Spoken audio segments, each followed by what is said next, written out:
As we learn about the DNA in human cells and how it controls the growth and development of the cells, then maybe we can explain a very important observation that when we try to grow most human cells in laboratory, they seem programmed to divide only a certain number of times before they die. Now, this differs with the type of cell. Some cells, like nerve cells, only divide 7 to 9 times in their total life. Others, like skin cells, will divide many more times. But finally, the cells stop renewing themselves and they die. And in the cells of the human body itself, in the cells of every organ, almost every type of tissue in the body, the same thing will happen eventually. Okay, you know that all of a person's genetic information is contained on very long pieces of DNA called chromosome. 46 of them are in the human cell. That's 23 pairs of the chromosomes are of very length and size. If you just like drawing one of them, one chromosome is divided into two. You see that it sort of looks like, well, actually, it's much more complex than this, but it reminds us a couple of strings linked together to coil up pieces of DNA. If you stretch them out, you find they contain certain genes, certain sequences of DNA that help to determine how the cells of water will develop. When researchers look really carefully at the DNA in chromosomes, though, they are amazed we all were to find that only a fraction of it, maybe 20 to 30%, converts into meaningful genetic information. It's incredible, at least it was to me, but if you took away all the DNA that codes for genes, you still have maybe 70% of DNA left over. That's the so-called junk DNA, though the word junk is used sort of tongue-in-cheek. This assumption is that even if it doesn't make up any of the genes, it must serve some other purpose.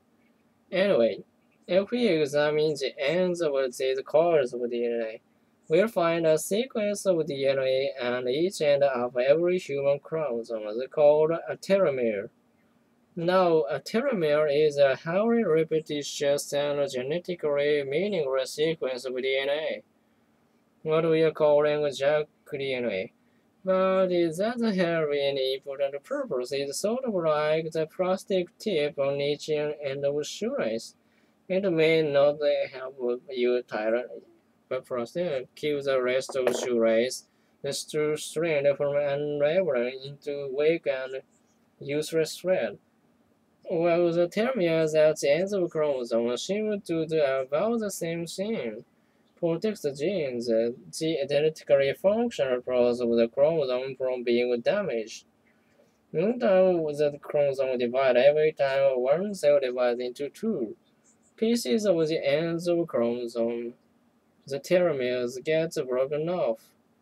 So after each division, the telomeres get shorter, and one of the things that may happen after a while is that pieces of the genes themselves get broken off the chromosomes. Also, the chromosome is now losing important genetic information.